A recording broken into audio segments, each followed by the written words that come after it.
Welcome to Pandora's box.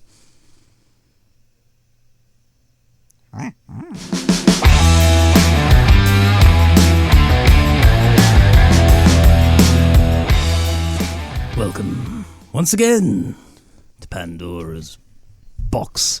I'm your host as always, Obadiah Pennywhistle. To the left of me we have the bowling champion, Graby Dayam. The one, the only, baby. I am Graby. Damn, baby. Greatest bowler that ever lived. That's right. That's right. And I'm here to bless y'all today with my presence Very and cocky. my wit and just my skill. So, my pleasure. We're not playing bowling at the moment, Graby, so calm down. To the right of me we have Mr. Drusif Armstrong. Hello. Do you want to give yourself a name today? Ram. Ram? Ram. Well, because of that photo of you and your family. Oh, God. Drew recently took part in an X-rated photo shoot with his family. A bit weird, but, Each life, to their own. Each to their own. Life takes all sorts. So, yeah, you are listening to Pandora's Box. Thanks, as always, for joining us. We've got a plethora of interesting subjects and that to talk to you about today. That was Oblivion by Grimes that played us in today. Oh. Grimes, an intriguing lady, I think. Certainly intrigued. What was that video? Was that the video that you showed me, Oblivion? No. What, you want about the one with her like sword fighting and that? Yeah. No. That was the one that she wrote about Elon Musk. Yeah. Supposedly wrote about Elon Musk. It definitely was. But the video to that is so cool. If you haven't seen that, it's Player of Games. It's like she's having it's like a proper fantasy style video, isn't it? And she's like having like a mad sword fight with this guy that looks almost like Sauron from Lord of the Rings or something. Like this big, so good. This big like evil looking knight. But yeah, she definitely wrote that about Elon Musk. It's going on about how like I can't remember the exact lyrics, but going on about how he just basically, what is it? It's like, sail away to the cold expanse of space. Yeah, even I couldn't keep you in your place. Yeah, definitely talking about Elon. I always think like such an intriguing couple. Elon Musk and Grimes. Like what an interesting, imagine going out for a meal like with those two, I know they've like amicably separated now, but I think like, what would they talk about? I know, she seems like almost like one of the weirdest musicians on the planet, which I like really appreciate, because I think, I think like being branded weird is almost like just like another term for just like being really unique and interesting. Yeah, really. Eccentric. Yeah, being like eccentric, unique, interesting. She's definitely a character, isn't she? And like all of her stuff, like her music is so unique and so strange. Was it you I was talking to about Grimes' like Spotify biography? No. Where she was like explaining her origin story. You might have done actually. Yeah, I think we were talking about it on the way back from the award show. I know her name's Claire Boucher in real life. She's Canadian. She like, it's so crazy the turn her life took. So she lived in a crack den. Oh, you did tell me about this. Yeah. She lived in a crack den in Montreal with no heat, where she got frostbite twice, and her neighbour was bludgeoned to death in the hallway. She was playing raves until her 2012 breakout Visions, which was recorded during a 2-week speed binge, wherein she did not leave her bedroom. And then, since then, she's become like an award-winning music artist, everything. Yeah. Like, got a child with the richest man on the planet.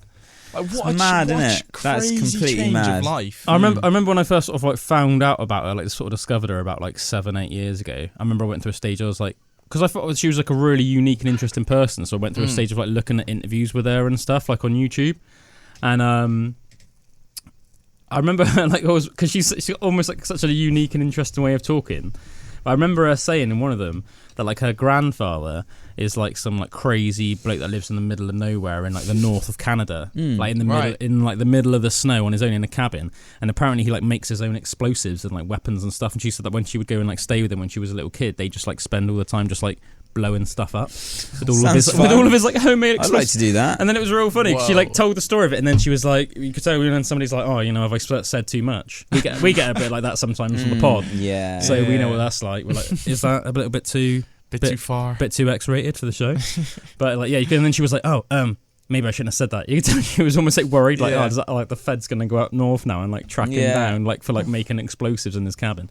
I assume like nothing ever happened to him. Hopefully, there's just some crazy old Granddad Grimes. He didn't blow himself up with all those explosives. Yeah. Granddad Grimes is just living in the north of Canada. I'd like to think that he's like distant neighbours with like Brock Lesnar. You know how we talked about how like Brock Lesnar just like lives in the middle of like I think it's Saskatchewan in Canada, like just in the middle of the snow, and now he just runs around like with his shotgun, like hunting big like moose and stuff in Canada. I thought you say hunting bigots. Hunting bigots. You gotta hunt those bigots down. No one likes a bigot. Yeah. No one likes a bigot. But yeah, I like the idea that like just every now and again they like cross paths in the snow, and like Brock Lesnar and Granddad Grimes, you know, just have a little chat and then maybe like blow up some stuff hunt together. Some bigots. Yeah, and then hunt some bigots and some moose. You know, right. I'm even reading her like influences that she cited. They're just there's so many different. Unique. Yeah, I remember hearing one of her different ones. I thought it was really interesting because when I got into it because I just by chance heard one of her songs and I thought that's a bit different, and it wasn't like the sort of stuff I usually listen to. But if you like what you like, don't you? You hear something and you like it. Do you know what I mean? You shouldn't pigeonhole yourself. And I've bought 2 of her albums, and I remember I was watching what is it? There's this YouTube channel.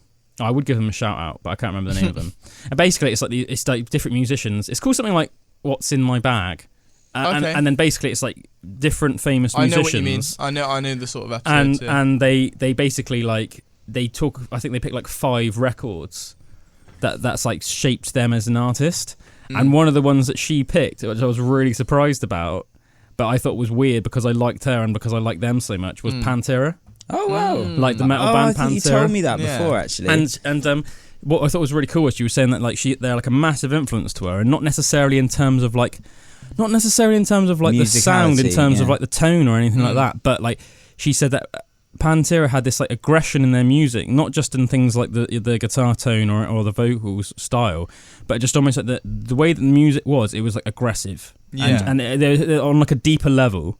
And she said that she wanted to adopt that to her music. And when I was hearing that, I was actually like, do you know what? In a weird way, I can see that. Even though that like Grimes is like almost like, I don't even know what you describe her music as, but it's like sort of like crazy, hyper pop, crazy, pop, yeah, like weird, pop, all that kind of stuff. Weird alternative pop music. Yeah, that which is sort of like an oxymoron in itself. But anyway, yeah, but like it has almost got this in your faceness about it. You know, when you think about listening to like Mouth of War or something by Pantera, it's like it's very in your face, isn't it? And then you think about listening to Grimes, there's something about it, it's just sort of in your face. Like right next to each other in this list, it cites 9 Inch Nails, K-pop, medieval music, Michael Jackson, love it, Outkast, just Madonna as well, doesn't she? David Bowie. Does it say Madonna? It doesn't say Madonna on here, but I wouldn't be surprised. I remember in that one that I watched, she said Madonna. But yeah, nice, weird, like unique mixture of likes, isn't it? I think I can't remember if we've all spoke about it, but I definitely spoke about it with you before, Drew, like or Ram, about how it's almost like you're like the musicians that you like and you grew up listening to, almost like end up making you have, if you are a musician, like they almost like make you have whatever sound you have, and you can see that subconsciously mold you. Yeah. So like whatever your sound is almost like a mishmash, an amalgamation of all of your favorite artists, and that's out of that you've gotten some really interesting bands and like artists over the years. Like a really easy example of it, because I think it's quite like almost like simple, but still like had like a massive impact on music, was like a band like Metallica. How obviously they sort of like invented thrash metal. Before then there wasn't like thrash metal. You know, there was heavy metal, and then there was things like punk, which were different. But then Metallica came along, and they loved bands. They grew up loving bands and listening to bands like Black Sabbath and like Iron Maiden and Saxon and Diamond Head and stuff like that, and Motorhead. But they also really liked bands like the Misfits, which had that almost like that rawness to it. You know, that you think about like punk, it's very raw, isn't it? And then somehow through all of their likes, they created this like really raw, super fast, like heavy sound, and that's almost like invented thrash metal. And then, it's like, it's really interesting. It's so cool as well because like the personality of the band members as well, like just mold with it. So it's like your influences and then your personality, and that creates this whole new thing that's like a mixture of them, but never a copy. Never like a direct like copy of them. I was watching the Hot Ones interview. My favourite show, Hot Ones. My favourite interview show. That's like a bucket list thing. I want to go on. But they did an episode with Dave Grohl.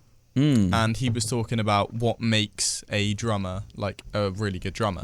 And he was saying it's not about technique, it's not about skill, it's not about anything like that. It's about if you can listen to 10 seconds of a drummer and put down, I know it is this person because 100%. They play that style. Yeah. And he was saying about it, and he was saying the reason that these people are so good and you can recognise these, individuals drumming is because of the life that they've been through. Like you could give two drummers the exact same sheet of music, they play it differently. They would play it differently. It would sound different because of the experiences they've even been though through, they were their technically playing every note their the situations. Yeah, really interesting stuff. Yeah, super cool, man. Super cool. What was I going to say? I was going to say something about music. I've forgotten now. I was going to say Lost Thieves. Yeah, I've lost my thought. I've lost my train of thought. But going back to my original point anyway, like Elon Musk and Grimes. I love the fact that like Elon Musk's such an interesting guy.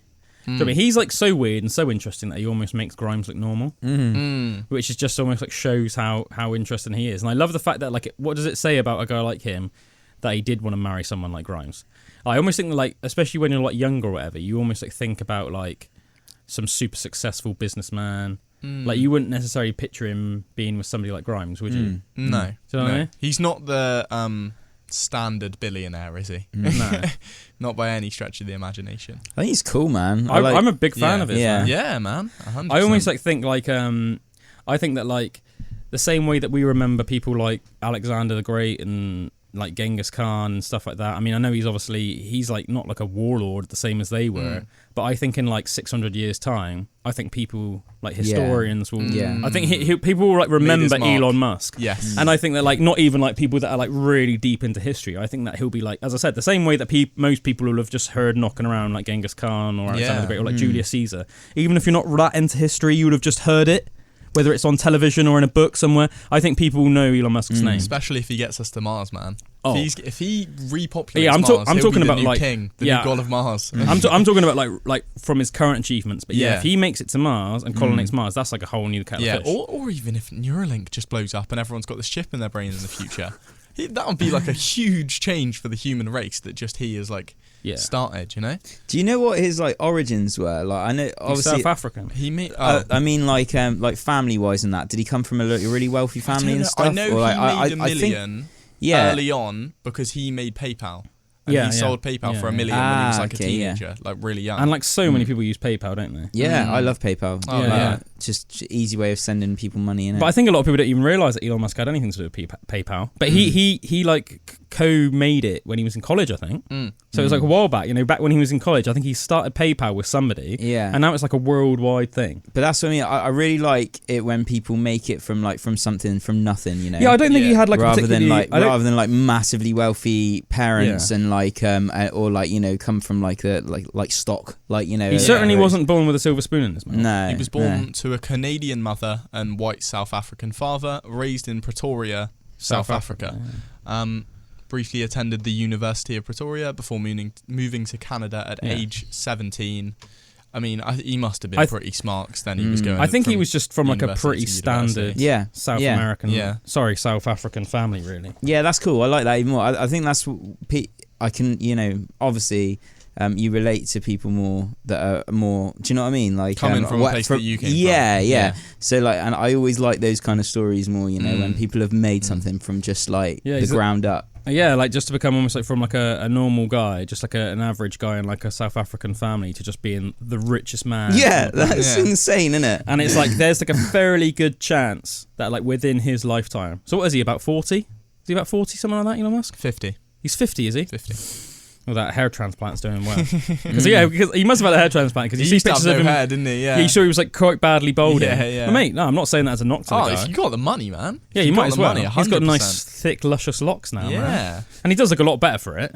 Nobody wants to be like 25 years old and like got like a bald patch, do they? Like that's just embarrassing, man. But Yeah, man. Yeah, that's so embarrassing, dude. But like, there's like a fairly good chance that like within his lifetime that there'll be like probably just a small colony, but like a small colony on Mars, probably of just like a few people, you know. But like, as I said, I think that he is like one of the like most, not just impressive, but one of the greatest minds of our time. Yeah, 100%. Like, and I'm like one of the greatest as well. Like, I really, I'm like a big fan of him on so many levels. I like the fact that he's like, because we're living in like a crazy time. There's like a lot of wokeness going on nowadays. People target you for all sorts. Buy Twitter. Yeah, I was gonna say, have you seen his buy Twitter? Yeah. Do you know what I mean? It's like we live in like an era where like people will take something that you say out of context, put it in like speech marks on like a magazine article or whatever, or like an internet article, and then try and demonize you, and then people will read it without even going checking the original source. Yeah. And then the next thing you know, people are trying to like cancel you or whatever, like with this crazy cancel culture stuff. And mate, it's a weird time we're living in. But I like the fact that he's just proper like a no nonsense guy. As I said, like because Twitter's become so corrupt, isn't it? It's like really, it's almost like it's become almost like a dictatorship. Twitter, isn't it? Yeah, like, it's like whoever, like the people that own Twitter, if they don't like somebody or if they're against somebody's political agenda or like their political beliefs, is a better way of putting it, is like then they would be cancelled and they'll have their Twitter banned. A very extremely woke platform. But then they push their own agendas, which is like corrupt. What you should have is like a freedom of speech and a balanced society. But unfortunately, because Twitter obviously is technically a business and not like government, like not the same rules apply. Do you know what I mean? They don't have the same sort of like legal ties, so they can get away with being really corrupt. So yeah, recently Elon Musk, didn't he offer to buy the whole of Twitter in cash? He's trying to buy it, yeah. That's such a ball. I literally read an article, I don't know if it's true, and it was like it billions. It literally said Elon Musk offers to buy the whole of Twitter in cash. And I just thought, that's such a baller move. He just added the in cash just to be like, just to be baller. Yeah, I got it. Who's just like, I'm just going to buy this like couple of $1 billion thing in cash. Just imagine how much cash that would actually take. Yeah, he's beyond rich though, isn't he? It's like he doesn't even, I don't know if you watched the Joe Rogan episode, I'm sure you have. I think I've watched all of them, yeah. Where he's talking been on about a few times, hasn't he? Yeah. He's talking about how he's got no like possessions.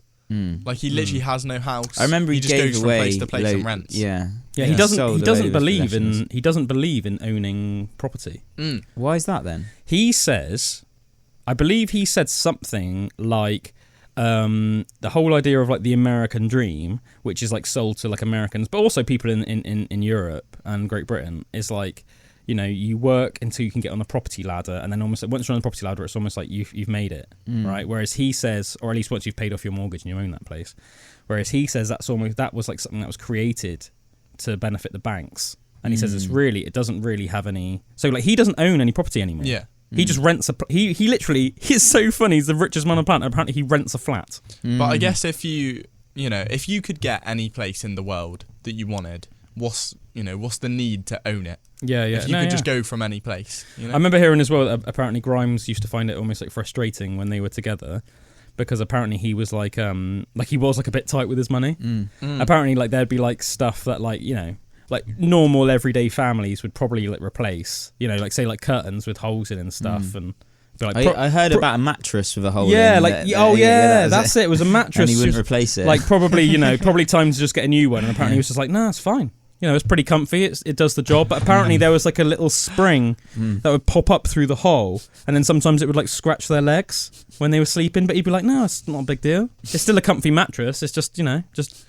And she'd be like, "What the hell, man? You're like so crazy. You're literally like a multi-billionaire, yeah. And you like can't spend like $500 on like a half decent mattress, man." Talking about him being remembered, and we're talking about Mars and everything. Have you guys actually seen the Starlink like in the sky?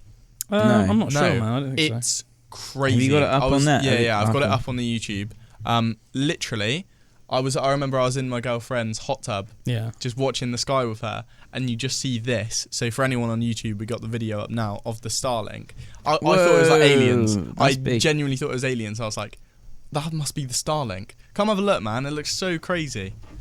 Yeah, it looks like UFOs flying across the sky, doesn't it? In a direct straight. There's basically all these lights, which are these satellites, which give out, I think it's 5G, right? Yeah. And they're basically just going in a straight line all across the sky. It's crazy. What? So how come we can't see that in the sky though? No, we can. When it's doing it, we can. Like you can literally see it like that.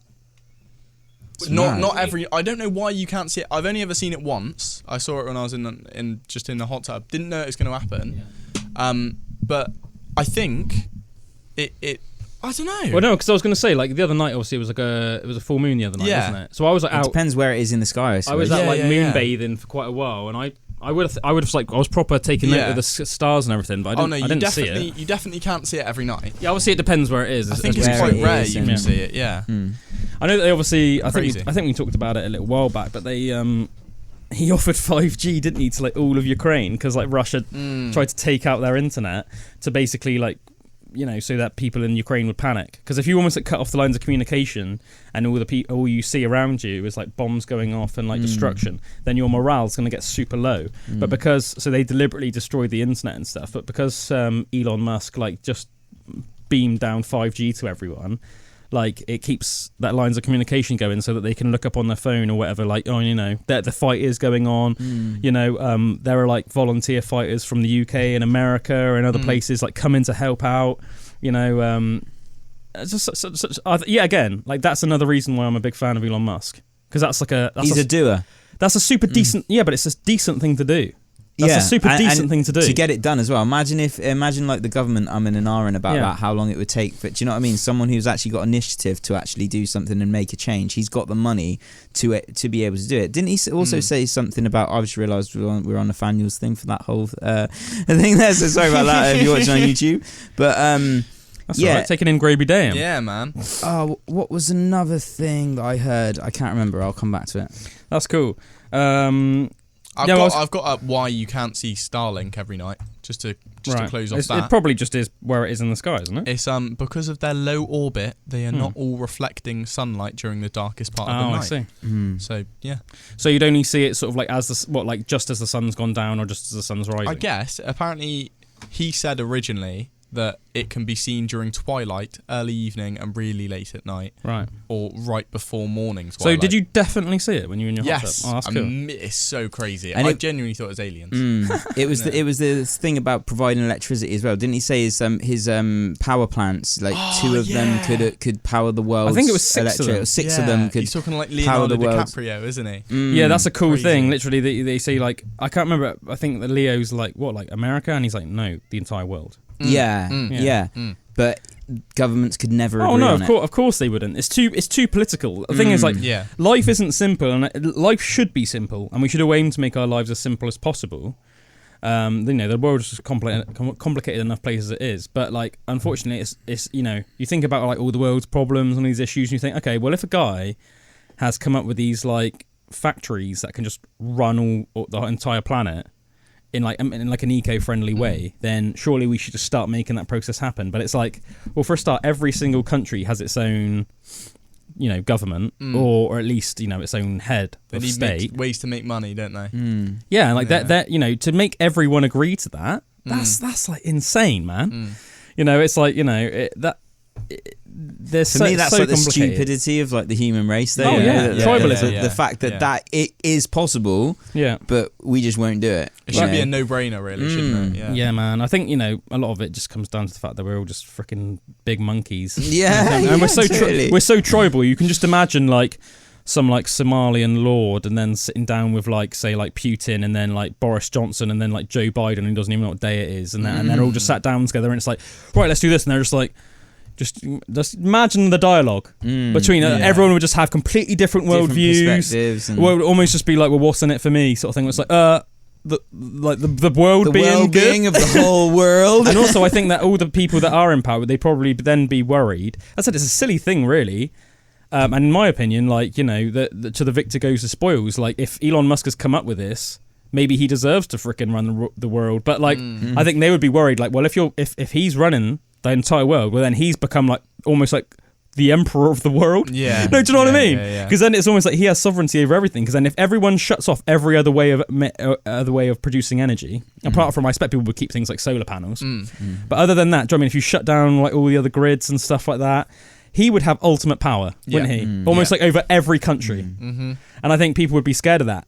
And I think that I personally think the guy seems pretty trustworthy. I think from all of his actions that you can see, I wouldn't personally be worried that he'd end up becoming this crazy dictator, or he seems very like just like I think one of the things that's cool about Elon Musk is that he seems like a normal guy. Yes. That is also just like a bit of a weirdo, a bit of an introvert, a genius, and also just happens to be the richest guy on the planet. To give a strange analogy of what you were saying about them not being able to give him the power for that. I imagine it being like, you know when you play Monopoly? Imagine you gave every single set to one player, right? And just hoped that he wouldn't put any houses on it. And he promised not to. And you could all go happily forever, pass and go, no one would lose. But the trust that you would have to put in someone, even if it was like a really good friend, houses, to not take away your energy. That's a hard thing. And even if it was like a really good friend of yours, you'd still be like, I really hope they he's don't going do to put that. the houses in. Yeah. Well, I wouldn't necessarily think they will, but I'd just be thinking like, I really hope they don't. Yeah. Do you know what I mean? Yeah. Like that's what I'd be thinking. But that's a good analogy, man. That's a good analogy. But it does seem crazy. I just think it's mad as well. Like, couldn't he like give them the power of it? Say he built one in like Africa and just like gave them the technology. Well, almost did it like a business deal. Like you give me money for this, but then you own it. That. Almost like and then he wouldn't have control over it. The same way, it's just his technology. Yeah, the same way you go about just buying a Tesla. You know, which is like, I mean, he does a Gigafactory. Yeah. Here's the manual. Yeah, get to it, guys.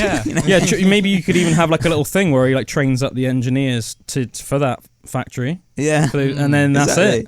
You could have one hand over the power. Have one in every continent. Yeah, have one in Europe. Have one in Africa, etc. And then just that would be a good. I mean, I don't. Sure, obviously that's not like a doesn't take a genius to come out with that. So why that those things haven't been even discussed? I don't know. Maybe they have been discussed. I don't know, but it just seems crazy to me that anybody can go on YouTube and watch him saying that. Yeah. Watch Elon Musk saying literally like I'm pretty sure it's 6. He says, I might be wrong. I'm pretty sure he says 6 of his factories could run like the entire planet. But it's like, why isn't that being taken more seriously? That technology that's actually there. Did you hear about how corrupt this whole thing with Twitter is though? Like that since he's tried to buy it, because all like the other shareholders in Twitter for some reason hate him. I think it's because he's so freedom of speech and that, and because they're like little tyrants essentially. They did this like weird, unprecedented move where they gave all the shareholders a 24-hour opportunity to buy more shares in the company for every shareholder other than Elon Musk. With the idea being that obviously the more shares that they have, the less power he has, because his percentage of ownership goes down. And also the value of the shares goes down as well. Yeah. So it's almost a bit of like you're kicking yourself a little bit because it makes the value of your shares less. Yeah. But it just gives that other person less power as well. Because isn't there certain stuff of companies where one person can't own a certain amount of stocks? Like you can't go over 50% of stocks if it's public because some of it needs to be owned by other people. Am I right on that? I don't know. Probably. I don't know. I think there is something like with a certain like type of company that's set up so it can never just be owned by one person. I know one thing was that he almost wanted to be on like the board for Twitter. Yeah. But didn't he back out of that? They have like a rule. Right. Yeah, I think so. They have like a rule where if you have over 15% of the shares or something like that, you can't be on the board. Oh, okay. And he was like, I'd probably want to buy more shares than I want to be on the board. So, but he wants to like completely revamp it, doesn't he? Because Twitter's become like this nasty. It's like a really nasty place. Toxic. I've never gone on Twitter. No, me neither. Never ever. And I wouldn't ever go on it. But because I've heard enough to make me not want to go on it, But apparently it's like the fact people get, as I said, it's like the home of cancel culture, the home of wokeness, but it's also just the home of almost like online bullying. That's how I almost see it. It's like a place of just like negativity, bullying, cancelling. I mean, what even is the word like cancelling? Like how do you cancel somebody? I'm cancelling you. Like how can you just decide to like what does that even mean? Do you know what I mean? Like if I decide, I've just decided I'm gonna cancel you guys. Like what does that even mean? Do you know what I mean? Like the fact that like some people even like actively try and get people to lose their jobs. And not just lose their jobs, but almost like get to the point where they won't ever get a job again. It's like you're ruining people's lives, man. Yeah. Like what? Because you don't agree with everything that they think. Well, what happened to I didn't realise we lived in like a, the West. Like everywhere in the world, but especially somewhere like the West, where traditionally it has been relatively free. You know what I mean? I'm talking like compared to things like, obviously back in the day, we obviously had, not that long ago, we had the Soviet Union. Well, Russia's still pretty crazy now. But like, and then you think about, let's place it, some places in the Middle East are like corrupt and stuff, like homosexuality and like even like, women's rights are like really, really bad still.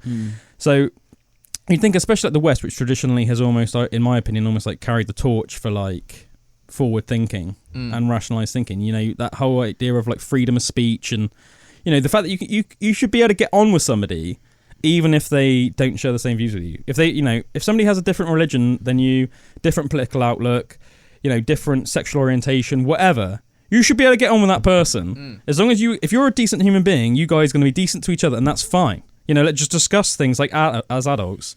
It's like you really like you should grow out by the time you're sort of like in sort of like year 10 in like secondary school, like you should be growing out of that whole thing of like, well, if you disagree with somebody, you like hit them. Do you know what I mean? Like every now and again, arguments happen and sometimes things get a little bit, fisticuffs happen after one too many drinks and stuff, but it's not condoned by society. No. And especially not on like something like a global organization like Twitter, where you're like actively almost like encouraged to like destroy people's lives just because they don't share your ideology. That is just mad. It's a weird one because anytime someone owns something, I'm like, you can't tell them what they should or should be doing. As in, like, say if it's your company, the person who created Twitter, like the fact everyone is using it, like. If they set it up as like a totally free thing, but do you know what I mean? Like everyone's going to have their own set of rules and prerogatives, like for like a business or something. It's like someone coming to your shop or coming into your house and you saying like you got to take your shoes off when you come in the house. Do you know what I mean? If that's your rule, that's your rule. So if Twitter's got those rules and that's just use another platform. Do you know what I mean? Like it just seems like, because it seems like really like cancelling everything, but I just think don't use it. Like I think the problem with Twitter though is that like so many people do use it. That's why we need like a more free social media that's almost the equivalent, but it isn't censored. I think this is the problem that we have, and I think it's because obviously social media is a relatively new thing. I mean, like within at least within our lifetime, Drew. Like, oh yeah, totally. We remember when it wasn't like social media wasn't a thing. Yeah. Like, we'd get home from school and we'd talk to our friends on like MSN. MSN Messenger. That was the first thing. That was connecting thing, wasn't it? But that was just like that was essentially just like almost like that was the same as basically like Facebook Messenger, but on a. I used to spend hours on that. I used to get everyone home did. And literally, everyone would just be online from your school and just like everyone from our generation did, didn't they? Yeah, everyone did. You could have groups. Or you could just have and you just chat to your mates from school, or whatever. I remember actually that's how you got your name Dimebag, because for some reason I came up with it on MSN Messenger, and then I remember I messaged everyone in our school, like just randomly just sent everyone messages, and I was like, from now on, call Drew Dimebag. And I just remember like some people just like a lot of people just replied to me like, okay. It's just like nobody argued with it. Nobody argued. It just almost dawned on me, because like. Yeah, the reason we call Drew Dimebag is because Dimebag, we talked about Pantera earlier, Dimebag Darrell was like the lead guitarist of Pantera, like a legendary guitarist who like, and apparently just all around nice guy who died on stage. He got shot on stage and killed. What? Back in I want to say, was it like 2004, 2005? I think it was about 2005, yeah. Yeah, something like that. Because I saw him live 2004 at Download. It might even be 2006. It was 2005 or 2006. Was there a reason behind it? Yeah, there was some crazy ex-American Marine who'd gone crazy. Right. And he apparently, I think if I remember this rightly, he was like this obsessed Pantera fan. And Pantera had broken up. Basically, Phil Anselmo had like drug issues and stuff like that, and he'd fallen out with the Abbott brothers. So the drummer of Pantera, Vinnie Paul, was the brother of the guitarist Dimebag Darrell, right. And he sort of like had fallen out with the Abbott bros, and Rex Brown and Phil Anselmo sort of like went one way, and then Dimebag and Vinnie Paul went another way, and they started this band called Damage Plan, and Rex Brown and Phil were in this band called Down. And there was this like crazy like obsessed Pantera fan, ex-Marine, and he thought that there were subliminal messages in Pantera's music from Phil Anselmo telling him to kill Dimebag Darrell. So he went to a Damage Plan concert with a concealed firearm. Whoa. And he got to the front, and then he just started shooting, and he just shot Dimebag Darrell on set. I'm pretty sure a security guard died as well. It was either a security guard or it was like a techie, like a roadie. That's crazy. Apparently somebody like, God bless her soul, man. Apparently somebody like tried to save Dime, like tried to jump in front of him. I can't remember if it was a security guard or if it was a roadie. Right. But either way, he tried to use himself as a human shield, like literally sacrificed himself for this dude, you know? For this guy, like, what a hero. But I'm pretty sure, 2 people died. I'm pretty sure, And the guy got shot in the venue. There was a police nearby or something, and he got in. Yeah, I can almost like picture the guy in my head. He was like a skinhead. And I'm pretty sure he was an ex-US Marine. Shame, man.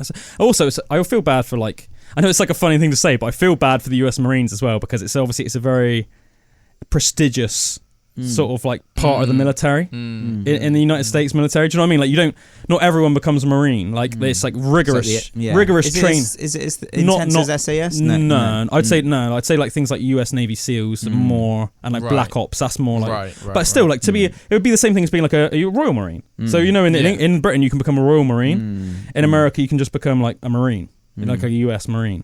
You know, so it's like. But it's high level. There's like a difference between being like a normal soldier and being like a Marine. Like the training is intense. You have to be physically and mentally really tough. And I personally have like a lot of respect for that, you know, because as I said, you don't just get off the couch one day, get off the sofa and then just decide to become a Marine, whether it's a US Marine or a Royal Marine. Like you have to be fit, you have to be strong, and those skills have to be developed. There's a lot of skills that go into that.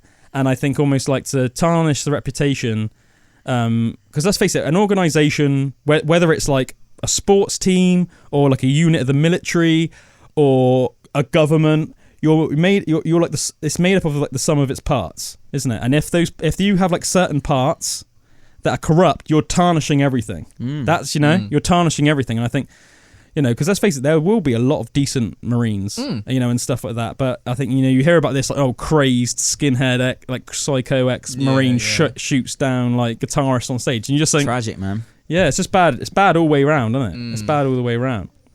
But how do we get into that anyway, about shooting Dimebag? Can you remember? You got your nickname? Social media. Yeah.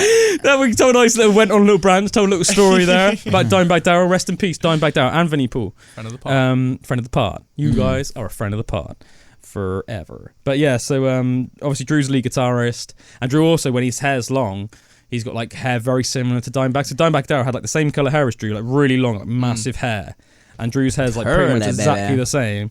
And Drew used to, well, still does, but used to really, really like Pantera, and is a lead guitarist, like a metal lead guitarist. So put 5 and 5 together. It sort of just dawned on me that like Dimebag, Drewbag. Yeah. So then I literally just messaged everyone, and then just sort of, it stuck like overnight, didn't it? But the reason we were talking about that was we were saying that social media is just in our lifetime. Oh, I love it when it comes back together. And like, you know, rarely happens. So it's like we want a new one that's just uncensored one. And adjust. Bring back social MSN media. Messenger, baby. Yeah. Bring back MSN Messenger. I can't remember any politics in that. Just lots of like spotty blokes asking girls to send pictures of their boobies. You know what I mean, or whatever. Webcam. That was like when like webcam was first a thing, wasn't it? Good times. I think everyone had a friend, didn't they, that would always be like, you know, what's the word I'm looking for? Promiscuous. Yeah, like, you know what I mean. You always had that like naughty friend, didn't you? I can think of who mine was. I can think of a few. That was like, you know, there's a word I'm looking for. It's like I can't think of it. But basically when you're like, flirting with girls and always like trying to get them to like flash you and stuff like that. I think all guys had like mates like that. And if you didn't have a mate like that in school, that's probably because you are that mate. So like, yeah, but that was good times. But yeah, we do need that was going to be my original point. My original point was that full circle, because social media is such a new thing. Like you can't ahead of time anticipate what flaws are going to come with something until they start arising. So, you know, something like social media, like it's been around like for about 20 years. You know, the rise of it, like 15, 20 years. And it's only really gotten to like now where it's become this like massive global juggernaut. And it's like, we only now really can see like the massive flaws with it. It has evolved. It's like it's almost like too much of a big thing that it can have the rules that it has. You know, it almost like needs some higher power to sanction it almost. Yeah. You know? It's because it almost seems like the Wild West. I can't believe I haven't talked about this yet. There's a new app that people have been getting, probably just a fad. It seems like a fad to me. It's called Be Real. And literally is exactly what we're talking about. All right. Right? So the concept is once a day, you have to take a photo. You've got 2 minutes to take a photo. And it will just send you a notification. Everyone gets the same time of day. And you just have to take a photo of whatever you're doing at that point.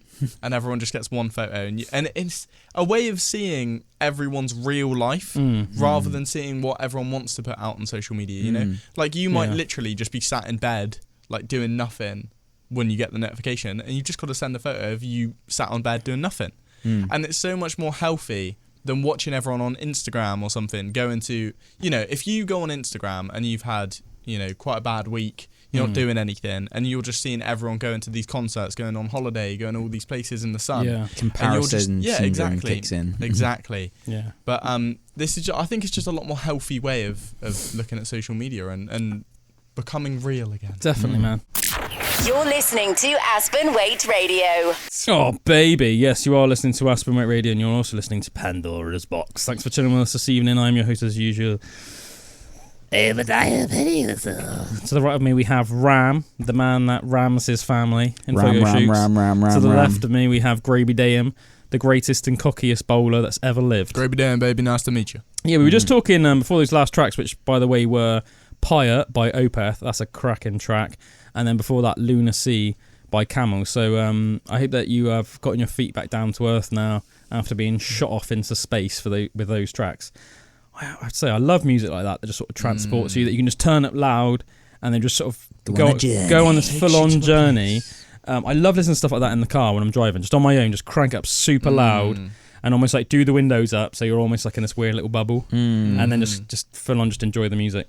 But anyway, we were talking before the break about you were sort of talking about like Instagram and stuff, and I remember actually it's funny you talking about us talking about Elon Musk and you talking about him being on the Joe Rogan podcast. I remember one of the things that they spoke about. I think Joe asked Elon if he had Instagram, and he said he used to, but the reason he got rid of it was because everybody's life on Instagram almost like seems too perfect. Yes, and as a result, it's like to some people doesn't bother me, but I think like to some people that maybe are like insecure or something like that, like.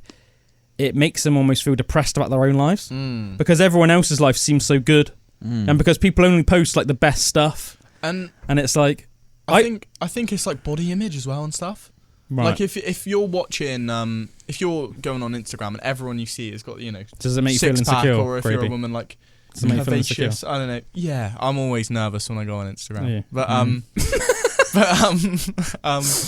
See a picture of The Rock, you're like, oh. I'm Graby Dayam. And then you just sign out. Yeah. I am Graby Dayam. Yeah. So, yeah. You know, so you're there's nothing better. Graby Dayam is a superstar athlete, so you haven't got anything to worry about. Man. Exactly, dude. Graby Dayam, baby. But yeah, no, I really like Instagram. I actually have to say, like, I do definitely agree that there is that element to Instagram. Like, you know, everybody's life does almost like the amount of pages you can go on, and it almost just seems like everybody's life is like it seems like perfect. But I don't know. I think there's a lot of cool stuff to see on Instagram, and not everything's like that. I mean, there are some pages I follow which is just like, you know, like Isle of Man Insta, for example. Yeah. Like the Isle of Man in Britain, and it's just loads of really nice pictures of the Isle of Man. Yeah. And then like nice pictures of like seals swimming along on the coast and like basking sharks and dolphins and stuff. Like, to me, that's just. Do you know what I mean? That's not like that's like something it's like how you real. Use the app, isn't it? Like, when you're like, interested in things like for me, like loads of these handmade guitars, you get all these like luthier companies that are just like on Instagram, and I wouldn't know them otherwise. I just kind of go through a scroll and put in like guitar stuff, and it's like it's so cool like that. It's super easy to edit the photos and that as well. Or it's who you follow, isn't it? I think. If you're a fan of like you use it, Yeah, like I think there's a lot of like douchey like social, what are they called, like social media influencers. Yes, like yes. Man, if you even like say you're a social media influencer, you're probably a bit of a douche. Do you know what I mean? Like like Meg loves it. It's all these people who are out traveling and that, and they're like these couples, and it's all like everything they do seems to be for their Instagram. Oh, I remember it's like a nightmare. Like I remember it almost like made me laugh, but at the same time almost made me feel like a bit like sad. But it made me laugh because of just how much it showed like how much of a con it all is. There were these like social media influencers, which apparently it was like this couple, which apparently they literally made their living by just preaching to people relationship advice and like how to be successful in a relationship, and they post pictures of themselves like all across the world just like hugging and like an kissing. agony aunt sort of thing. Yeah, but well, not really. Like just preaching people how to have and like because like agony aunt implies that people are like telling them like sob stories, and then you're replying. No, it wasn't really like that. They were just almost just like preaching to people, but they were like they were like selling themselves to people. So people were like buying into like I don't know if it was like Patreon or something, like coaching and stuff as well. But they were making like a full on living from it and making real good. And it was like they were literally just traveling the world, right? And that already winds me up a little bit. It's like, why do you think that your relationship is so perfect and so special that you literally expect people to pay you to tell them how to have a successful relationship? Like, in my opinion, that's already like, okay, that those people's egos are like crazy, right? But apparently, anyway, they ended up breaking up, right? Because the guy ended up going on an ayahuasca ceremony, and then while he was there, he met another chick, and then he left. The I think her name was like I think the lady that has was with him originally has a podcast. I think I can remember her name. I don't want to say it, but he ended up leaving her for this woman he met on an ayahuasca trip, and then did the whole like, the ayahuasca ceremony like showed me that this was the person I was really supposed to be with, and I was like, mate, you got horny in the jungle, after doing some ayahuasca, and this woman was clearly attractive, and you got with her. Okay, let's just call a frickin' spade a spade. You can make it seem all like as as fantastical and make it sound all as nice as you like, all Disneyfied as you like. But let's just like tell it how it is, all right? I can't stand it when people do things like that. Winds me up. Should have taken his own advice. Yeah, but like the fact that, do you know what I mean? So it's like, I feel bad for the woman, because the woman probably did think that she was in like such a good like the original woman, that she probably did think that she was in such a good relationship that she felt like she was from a place to maybe give that sort of advice, even though that still does like, I know in my opinion it's still unsolicited, but like, I don't know, it's just, do you know what I mean? Just like almost like it just shows how much, almost like of a con that whole social media thing is. Oh, this perfect couple. Oh, let's pay for coaching for them to tell us how to have a successful relationship, or to tell me as like a single man how I can be like get in like a perfect relationship with somebody. And meanwhile, like basically they were just touring the world, taking all these like snazzy pictures of themselves, making themselves look amazing on Instagram, and then the frickin' guy just ended up, as soon as he got like a frickin' hard on his first holiday away from his missus, just getting with some frickin' chick next to him. Like, I'm like, come on, man. Stuff like that, I just think does my head in. But yeah, just a good example of something that I thought of, be talking about those like social media influencers that apparently have these like perfect lives. Yeah. You want to be like them and stuff like that. But as I said, just don't follow people like that. Yeah. Exactly. I think if you like have like a musician you really like or something, it's nice to follow them. Like bands and stuff. Whatever you're into. If you've got hobbies, obviously you're naturally going to follow people that are like have the same hobbies of you but are like more advanced, because then that's how you learn. And that is Pandora's box advice. Yeah. $5.99 some more advice. Go on Pandora's box Insta, give us a follow, and we will we'll just give you advice, man, about your life advice for money, how to be a weirdo, how to be a weirdo, but a weirdo that's into loads of different stuff. And hopefully we'll learn some crazy stuff along the way. Sometimes about aliens, sometimes not. Either way. Talking about crazy stuff. Yeah. Could you tell us about Michael Rockefeller? Yes, I can. Right, story time, kids. So, Michael Rockefeller was from, I expect some of you out there have heard like the famous Rockefeller family. So they're like one of the most powerful families in America. I think to this day they are really. But Michael Rockefeller, he was the fifth child of a New York governor and of former US Vice President Nelson Rockefeller. He was also the grandson of American financier John D. Rockefeller Jr. and the great-grandson of Standard Oil co-founder John D. Rockefeller. So this family were like mega rich. Big time. Mega rich. Can you get up a picture of Michael Rockefeller? Yeah, man. I got one now.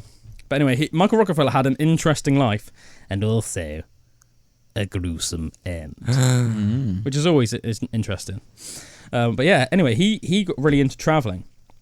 and he sort of like travelled the world and stuff, and he ended up on an expedition in what's known as the Asmat region of southwestern Netherlands, New Guinea, which is now part of the Indonesian province of Papua.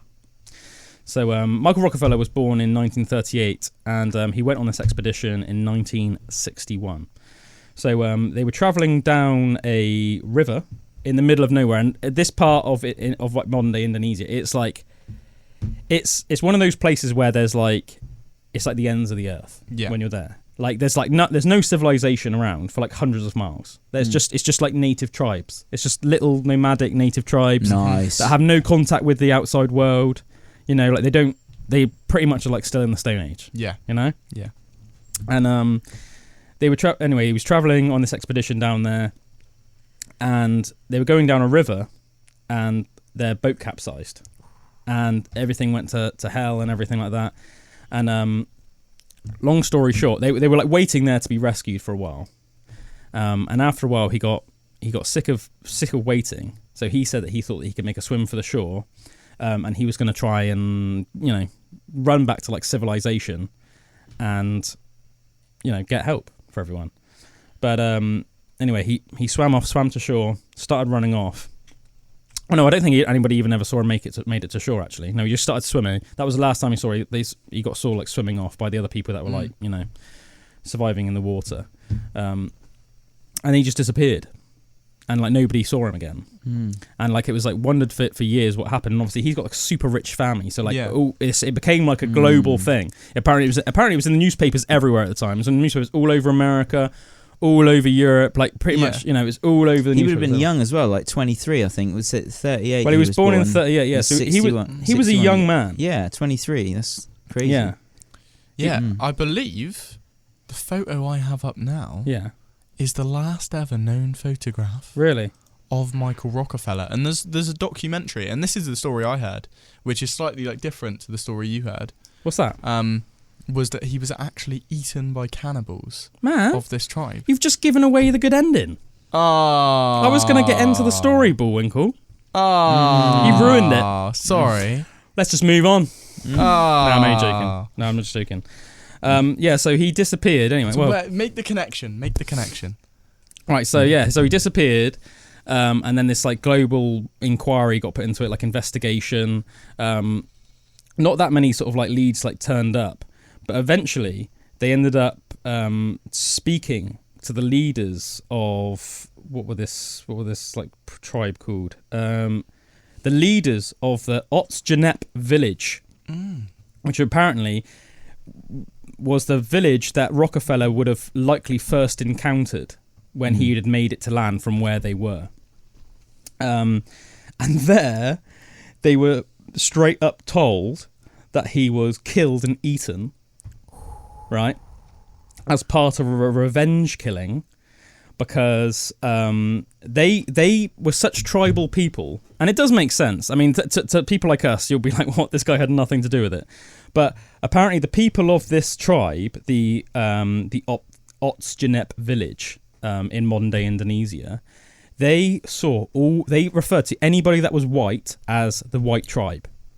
So, because they had never seen white people before, so they thought they were all part of the same tribe. Until white people started going exploring there, they had never seen a white person before, and they were sort of like fascinated by white people. But apparently, a Dutch patrol, right? So literally, like think like a guy from America, literally on the other side of the Atlantic, had nothing to do with the Dutch in any way. But apparently, a Dutch patrol. 3 years earlier, in 1958, killed a couple of people from the village. I'm not sure why, but yeah, they ended up they shot a couple of people from the village, and the Otsjanep people remembered that, and they always hadn't said. So from their point of view, they suddenly one day, it seemed like this guy, Michael Rockefeller, came across a tribe, and it's the first time they'd seen a white person since they'd known that people from their tribe had been killed by white people.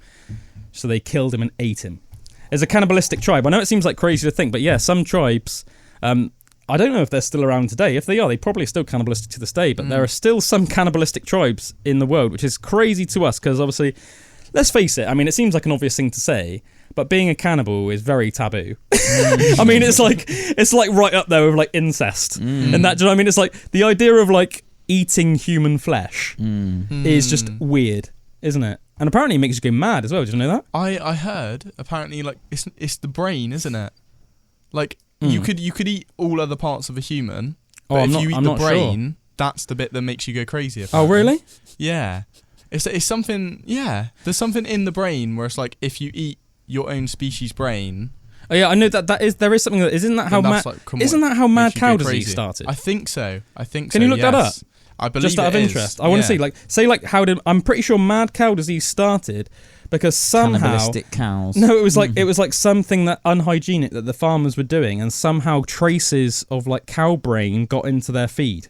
And then do you remember like it was like a big thing in like the early to mid 90s. There was like a cow disease pandemic in like I think it was just Britain, wasn't it? But I remember my mum like not really wanting me to eat beef when I was a little kid. Do you remember your parents? They would have been before. I remember mad cow disease and foot and mouth disease as well. That was another one that was like... And everyone used to put their foot in their mouth and be like, I've got foot and mouth disease. Yeah. Hey, that was a good one, yeah, you know? Yeah, I remember that. But yeah, I remember my mum like not wanting me to eat beef. Yeah, that must have been hard, man. Well, I was only like 5. Yeah. Just quite happy with a chicken burger instead. Yeah. You know? What does mad cow disease do to you? Does that actually make you go mad? Makes you mad. I don't know. I don't know exactly what it did. As I said, I've never really looked into it. I just remember it being a thing when I was a little kid, and obviously when I was like a little boy, I didn't really know. I didn't the ins and outs. I just knew that like if you caught mad cow disease, obviously it was like bad. Yeah. But like I don't know. Type it up. Type in mad cow disease symptoms. Let's have a look. Let's see what happens when you get mad cow disease. I tried to find out if it was from eating the cow brains, but I couldn't find anything that said it was. But I have heard that before, I think. So. Yeah, I definitely heard that like you can go like crazy from eating like your own species tissue. I didn't know it was specifically Tastes the brain. like pig. Yeah. They know. Apparently, they the nickname for human meat. Some cannibals apparently have called it long pig because apparently human meat most resemble out of all the meats that like most people would know the taste of. Apparently, we most resemble pork. Piggies. Pork. Whoa. Yeah. Apparently, human flesh tastes like pork, and it's like I can sort of see why in a way. Do you know what I mean? Because like piggies, you know, like let's face it, a lot of humans aren't the leanest animals. You know, like you know, like I'm, like, you know, I could imagine I'd almost be a bit porky. You know. I can imagine I taste like a big pork chop, you know? I had 3 pork sausages this morning. Did you? So good. Could have been a bit long. Long pig sausages. Yeah, but long pig, that's like the nickname for human flesh.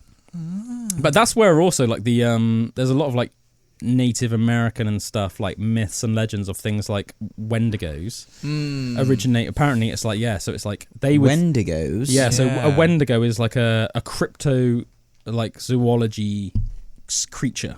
So it's like cryptozoology creature. Yeah, so zoology is like the study of animals, and cryptozoology is like any animal that hasn't been confirmed by science but some people say they're real. So like so like a Bigfoot, Nessie.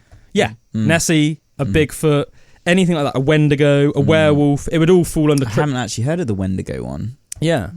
What I love the fact is as well, because I think how would you even get into that profession and how would you even make any money from it? But some people, obviously it's a very niche like section of like society, but some people are even like for a living cryptozoologists. And I think... For a start, sign me up. Yeah, you know what I mean? But like, how do you even get into that? Like, well, I'm a cryptozoologist. Okay, so what do? I study werewolves and Bigfoots and Wendigos for a living. Specialise in Wendigos. Yeah, I mean, I suppose you could like make sales from like books and stuff. Yeah, as, like an author, like writing books. It's about interesting. It. I think it's super interesting. But yeah, like Native Americans used to say that if you ate another human's flesh, you would turn into a Wendigo. I'm pretty sure that's right. I think that is right. I remember playing Until Dawn.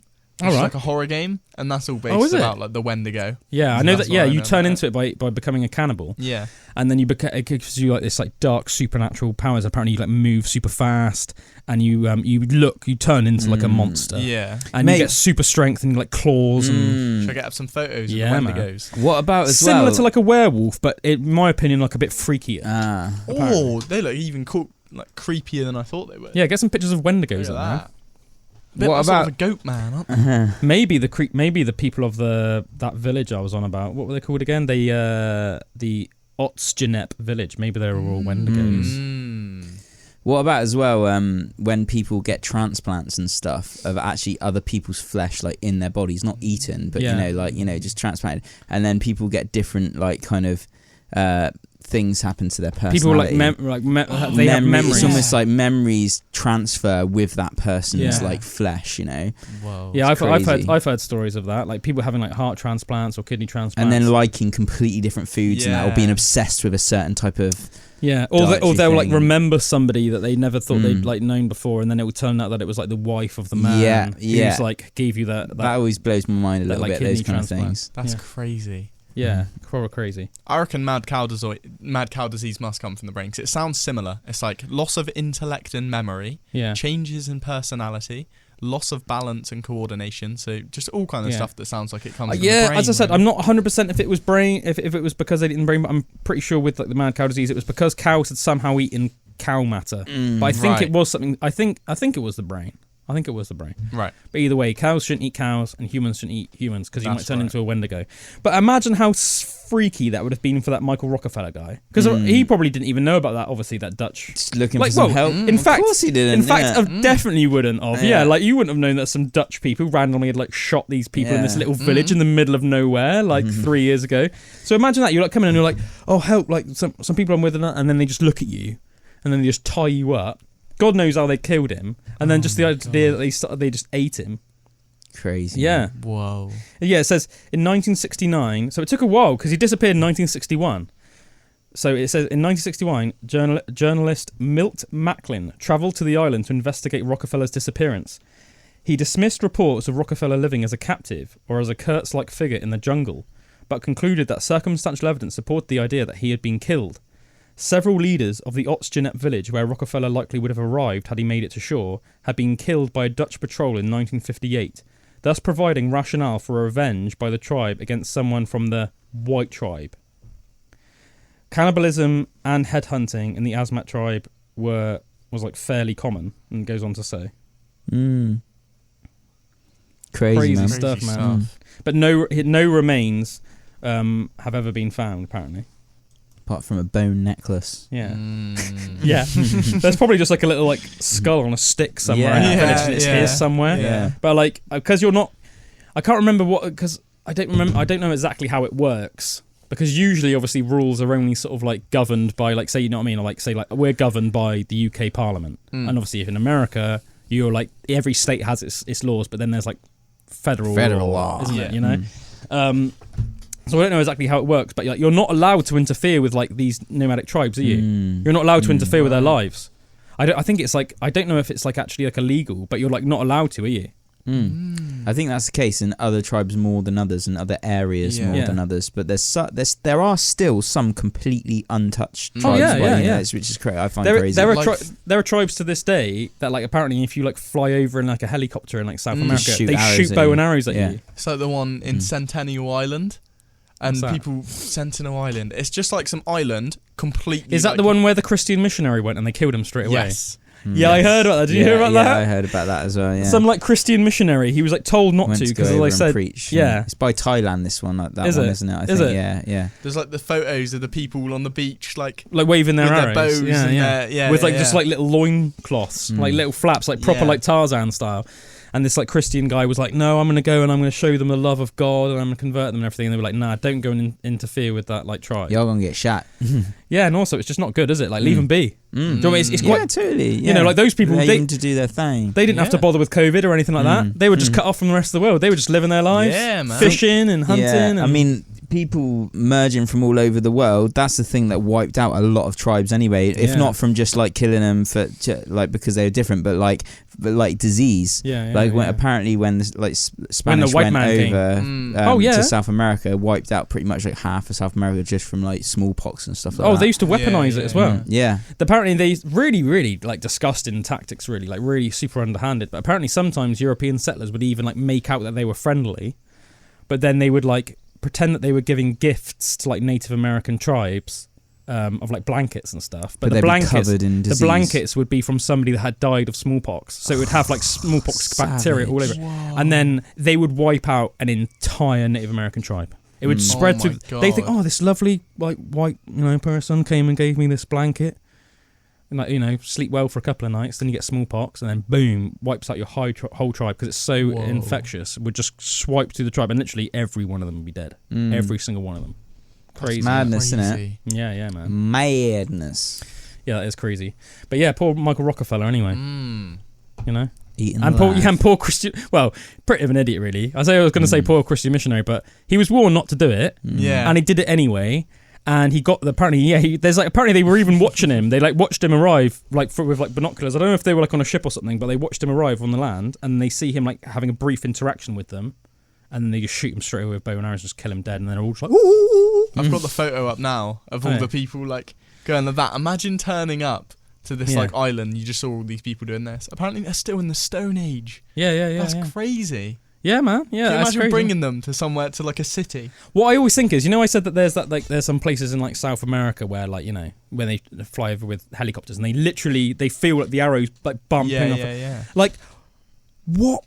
That must blow those tribes' minds because they're probably living still thinking of like crazy deities and like when you watch programs like Ancient Aliens and that. Well, to be honest, I've never really watched them, but I know what they're about. And they basically say, it's all like going on about how these ancient civilizations and like about like aliens and stuff like that. Yeah. Like that must be what it feels like for those guys. Yeah. Because imagine if you're like, say like 50, 60 years ago before helicopters started flying over, right? They had no contact with anybody else other than their tribe. Maybe some other nomadic tribes, but other than that, it was just literally just jungle living, living like Tarzan. Hunting with bows and arrows, living in the Stone Age, crazy stuff. You're living in like jungles of like jaguars and there's caimans in the river and these giant crazy fish that you see like, Jeremy Wade hunt on river monsters and stuff like this, like mental living. And then all of a sudden one day just a helicopter flies over. You'd be like, that's a god. Yeah. You'd be like, that is some sort of like weird flying god that's just flown over. Like, what the hell, man? Or either that, or you'd think it was like a god, or you'd think it was some sort of like beast, like a monster. Yeah. Like some sort of demon. It is just like anything you don't understand is just like, you just think, what the hell is it, Yeah. Or it could be it would be a shock and surprise. It's like if a UFO it just landed now. Just like we're just hovering outside our window. But that's how crazy it would be for them. Yeah, exactly. That's because what I mean. From their point of view, it's like exactly the same. Yeah, it's just what you don't understand, but it could just be technology, Yeah, that's great. Well, that's one of the things. I mean, makes you wonder, doesn't it? With all these like ancient things and stuff, and if there ever is like pictures in the sky and that, it's like, in my opinion, it's like just as likely that it was like or if not more likely that it maybe there was like some place on the earth maybe that like had some sort of, if it's not just like a purely imagination and they're not just drawing stuff for fun, because let's face it, that's probably the most likely explanation. But like, it's just as likely that if somebody had some sort of like helicopter type device. To me, that's just as likely, if not more likely, than it's actually like an alien. Yeah. Yeah.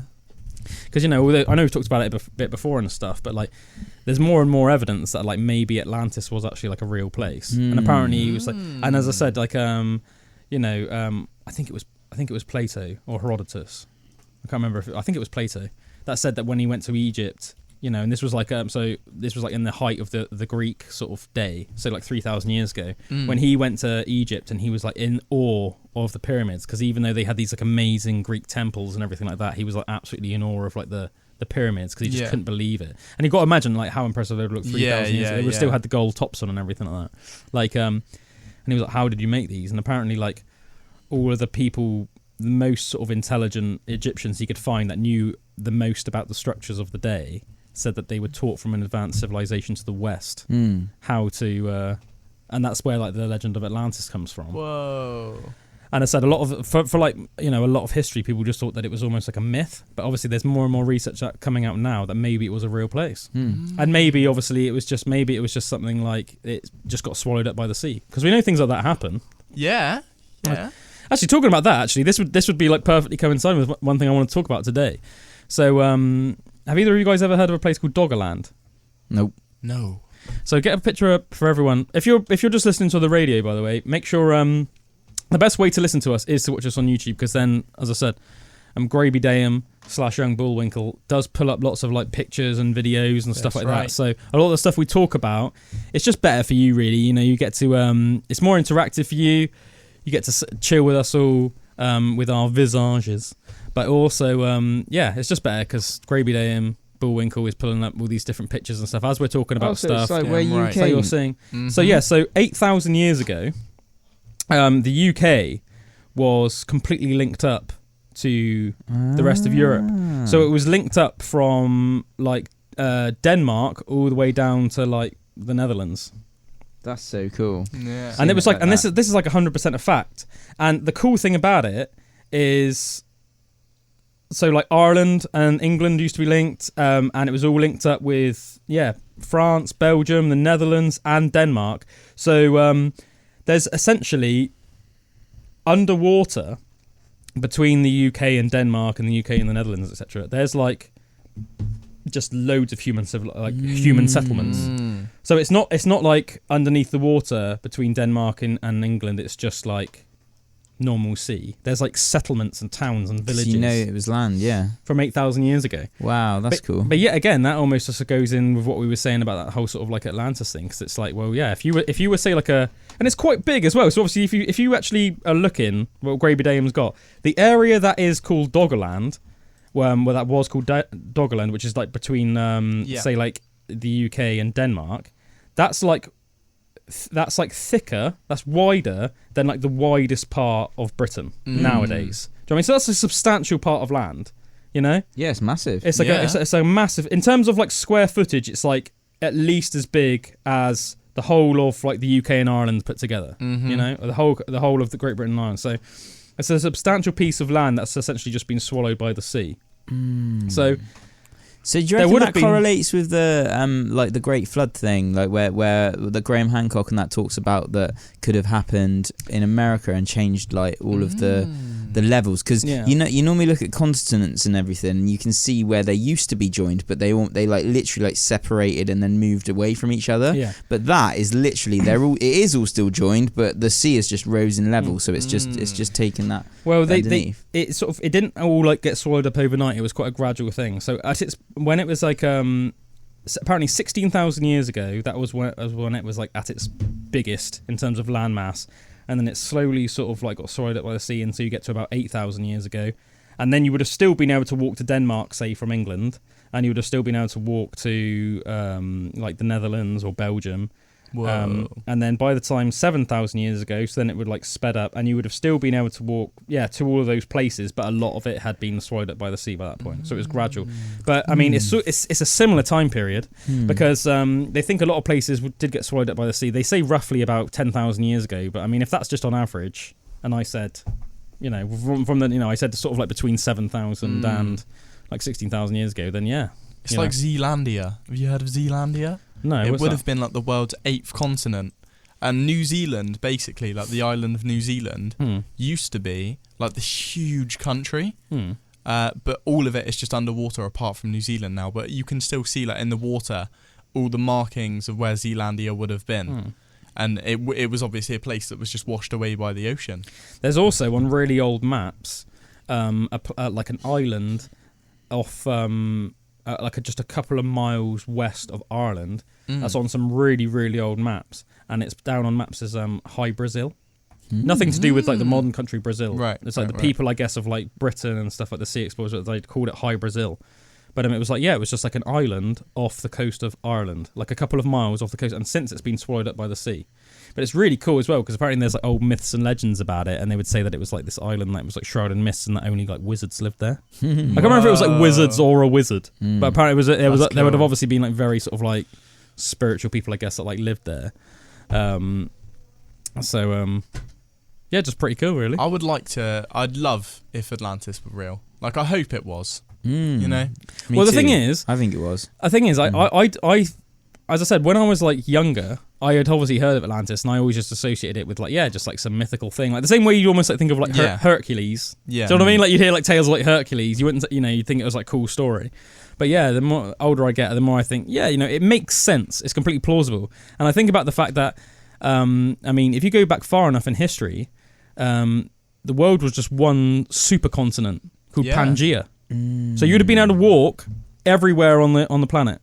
So Pangaea. So far more of like the Earth used to be land than it is now. Yeah. When it was Pangaea, as I said, you would have been able to walk anywhere on the planet. So just one massive Crazy. supercontinent called Pangea. So cool, isn't it? So cool. I was thinking though, because we were talking about like Native American settlers and giving Native Americans, blankets of smallpox, and we were also just talking about mysteries and stuff.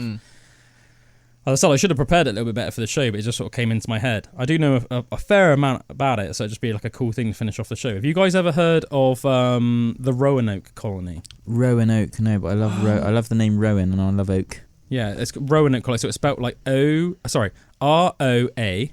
Yeah. N-O-K-E. I've heard of it. I don't know why.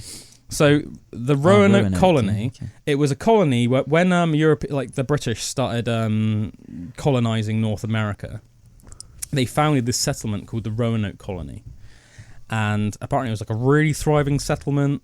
It was like quite easy to farm there. Not any like major downsides. And the guy that had settled the colony. Had to after like it had been established and it had been built up and stuff, he had to travel back to England. I can't remember why he had to travel back to Britain now. Might have been something to do with the Napoleonic War. Maybe that rings a bell. Oh, I think I've heard this story now. It might have been something to do with the Napoleonic War, but it might not have been. It might have just been to like handle his estate in Britain or something. As I said, I haven't prepared any. This is just off my memory. But anyway, he ended up not making it back to America, to the United States, to his Roanoke colony until about a year later, until a year gone. But when he got there, it was just a ghost town, and there was nobody there. Everyone had completely disappeared, and it was just a ghost town.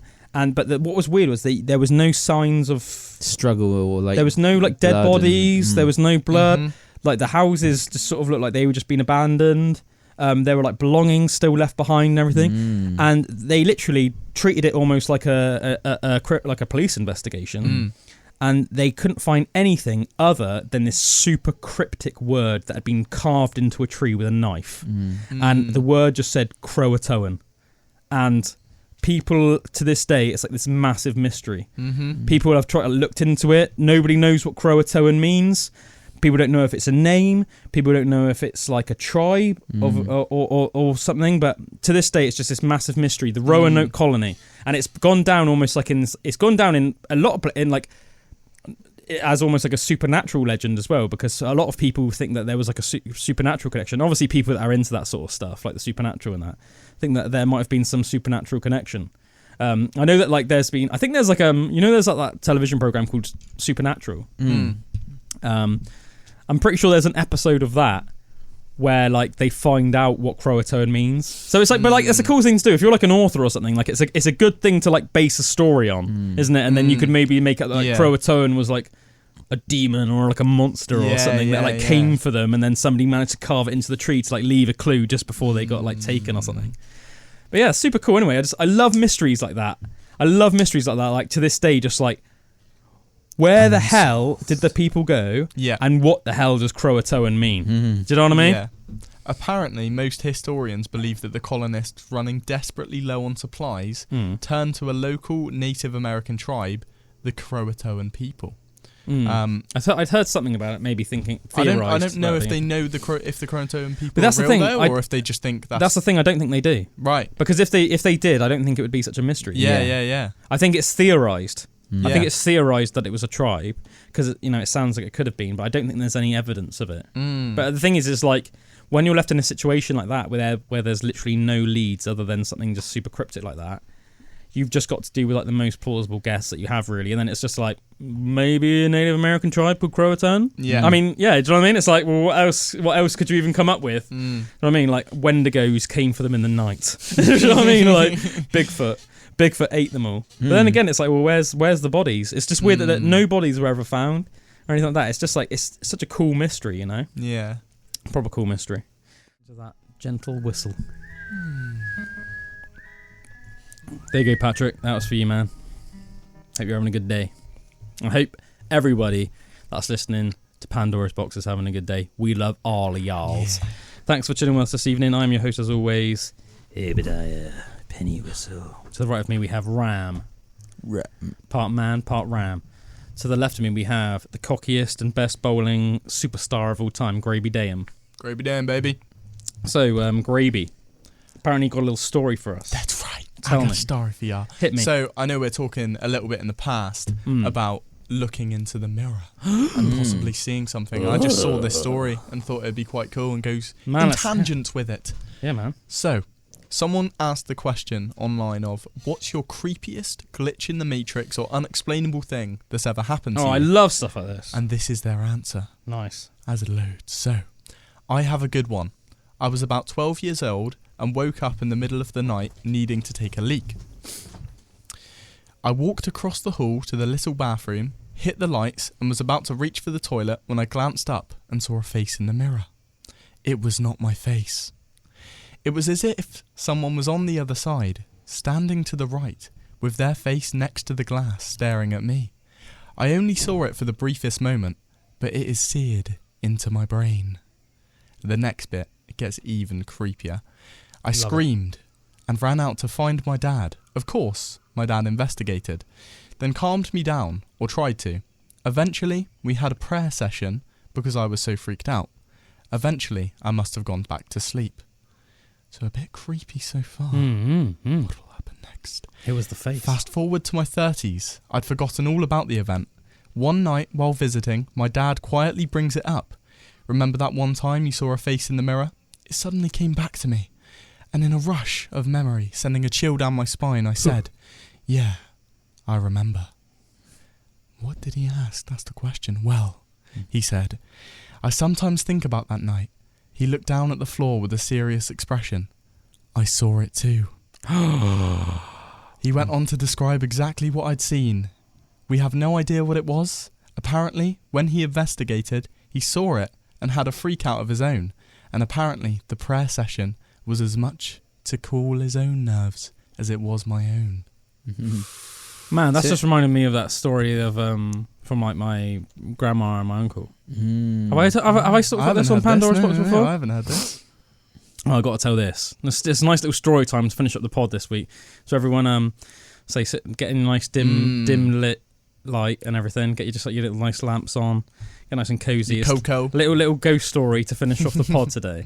Little creepy sesh. Yeah, so this is actually quite similar to this story. Nice. But the cool thing about this one, like yours, it's got multiple. It's not just one person. You know when you hear a story from one person, you're like, well, maybe they were hallucinating, maybe it was a dream. But when it's from multiple people, it becomes like 100 times more credible. When it's reinforced. Yeah. Yeah. So my grandmother and my mum and my uncle and that used to live in a village called Cannington in Somerset, which has loads of supernatural history. It has like a massive supernatural history. You used to live there as well, didn't you? Grew up there. You grew up there from the age of like 11 onwards. And your dad grew up there as well, didn't he? So it's got a lot of we've got lots of ties to it, all of us.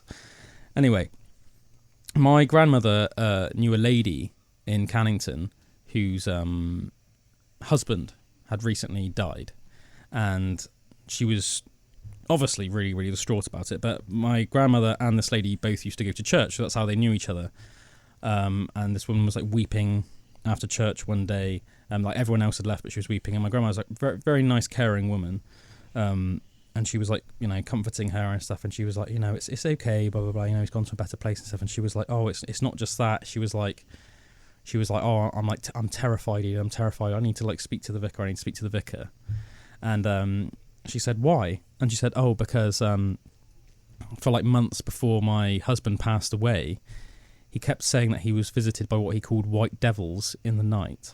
And she was like, what do you mean by white devils? And she was like, he just refers to them as white devils. And she was like, and I thought, that he was like dreaming or having like, hallucinating or whatever, or just like going crazy. But anyway, he would like wake up like screaming and panicking and like sweating and stuff. And she was like, and my grandma was like, oh, well, I'm sure it was, it was just, sometimes people have bad dreams, like I know I do, blah blah blah blah. And she was like, no, it's not that. She was like, it's since he's died, they've started coming to me, right? And my grandma was like, well, what do they look like? And she was like, they're sort of like black all over, apart from their faces, which they have like white, like horrible white faces. And my grandma was like, obviously super freaked out hearing the story, but was obviously just trying to be like really calm to be like comforting to her friend. And I was like, oh, well, why don't we, so we put you like peace of mind and stuff, why don't we like get the vicar to like exercise like your place and everything? Oh, I missed out a little, a cool bit of information actually. So apparently the White Devils told her husband when he was going to die. And apparently he died when he told his wife that they said that he was going to die. Right? Oh my God. Mm-hmm. So anyway, they got like the vicar to exercise her house, and then apparently for a while like it calmed down. But then it started happening again. And apparently they started coming in the night and they started telling her when she was going to die. And she was mentally like barely hanging on by a thread. She had like lost her wits because she just sheer terror. And she was like this really old elderly lady. They didn't have any other family around. She didn't have anywhere to move. She didn't have like the money or like the means to sort of like move out. She was physically not able or well enough to really do anything like solidly about it. She was just living in pure terror. And apparently, my grandma would like talk to the vicar and stuff, and they would be like, is she, maybe she's got, is she got going in crane? Is she like mentally unstable, or like, like what's going on here? Like, obviously, you don't want to believe that such a story is real. Yes. And let's face it, usually stories like that aren't real, or but there's some way of explaining it, but that what was clearly true was the stress and the trauma of this lady, and the fact that she couldn't be making up that sort of trauma that she was under, just like literally apparently just like sobbing uncontrollably and just like wanted to go to church every day, and was just like just completely asking the vicar for save her and everything. Repentance. And anyway, she told my grandma when the White Devils told her that they said she was going to die. And she ended up passing away when they told my grandma. The day that she told like my grandma that the White Devils had told her. But this is one thing that almost like to me, I remember when I heard this story, almost like freaked me out the most out of almost everything. Right? Go on. Was at the time when this would have been happening, my Uncle Don was about like 10 years old. And apparently this all sort of like culminated around like winter time. So it's like in the UK in winter time it sort of starts getting dark about like 4 p.m, doesn't it? So often and quite quickly. So sometimes by like 4:30 it's like dark, isn't it? So being that time of year and him being in like 10 years old, he had to like go home like ready for like dinner time at the latest. So he was like walking back to home. They used to live in this place called Chad's Hill in Cannington. So he'd like playing in the park, and he was on his way home, and he was walking past my grandma's friend's house where all this had happened. And anyway, he gets home and he's really, really scared. So he gets home and he's like, oh, Mum, I've seen something really horrible. I'm like terrified and everything. Obviously, he knows nothing about this story. Obviously, my grandma would not have told her 10-year-old son anything about this story, right? And she's like, oh, Dom, what is it? And like apparently her like friend had been passed away for like a week or so at this point. And she's like really, really loves it, scared about it, but it's like trying to put it in the past and like I think your mind rationalizes stuff, so she's just almost like thinking my poor friend had probably like gone insane after her husband passed away or something. Anyway, Dom, can you imagine this from my grandma's point of view, right? So apparently Dom shoots on the door. He's like, Mum, let's scared. She's like, what happened? And he was like, when I was walking home in the dark, she was like, I was walking past your friend's house where your friend passed away recently, and she was like, and I looked up to where the bedroom window was, and I saw this weird man with a white face staring at me. And he said apparently then he just like ran home, just like ran into the kitchen. What? Yeah. And like that's and like she obviously didn't tell him, but apparently when my Uncle Don told her, she just like this chill just like ran through her body, and she had to like stay super composed, and she was like, oh, I'm sure it was nothing, Dom. Like, I'm sure it was nothing. And then, like, about, like, 10 years later, when he was, like, in his 20s, like, she told him. But, like, she, apparently, when he said that, she was just, like, this chill just, like, shot through her body. And to this day, it's, like, this almost, like, this, like, legendary tale in my family. Now it's almost, like, the freakiest thing that any of my family have ever, like, that's such a good story, ever, like, man. Personally had anything happen to them, like, where we've been, like, connected at all. But that's terrifying, isn't it? Man. And that reminds me of the story that you just told me, though. Yeah. The fact that it's like he'd seen that thing, and then his dad said he'd saw it, but he didn't want to tell him at the Held time. on to it. Do you know what I mean? Because obviously you wouldn't want to tell your child that, because your job is to like make your child feel safe and secure. even if you're worried about something. But that is freaky, isn't it? That's such a good story. I love that story. So yeah, we finished Pandora's box on a couple of ghostly tales this week. But let us know. And also, if you've got anybody has any sort of like weird, creepy tales, then let us know them. You know, I mean, the thing is, like, I'm like I'm naturally skeptical, but at the same time, I'm not arrogant enough to think that, like, I think I know what's going on. What's going on in the universe. I think, there's truth is always stranger than fiction, and there's a lot of weird stuff that goes on in the universe that we don't know about. Any astrophysicist will tell you that. So regardless of what the cause of these stories are, they're interesting, you know? So if any of you guys out there listening have cool stories like this, or anything like any of your family members or friends have heard of that are like really good, credible stories, let us know and we'll talk about them on the pod. Anyway, everybody, thanks for chilling with us here this evening. Come back next week. We'll have a plethora of interesting topics and facts, as always. Until then, have a great week, everyone. We're going to leave you on a track now. This is Subdivisions by Rush. Cheers, y'all. Bye. Ta-ta.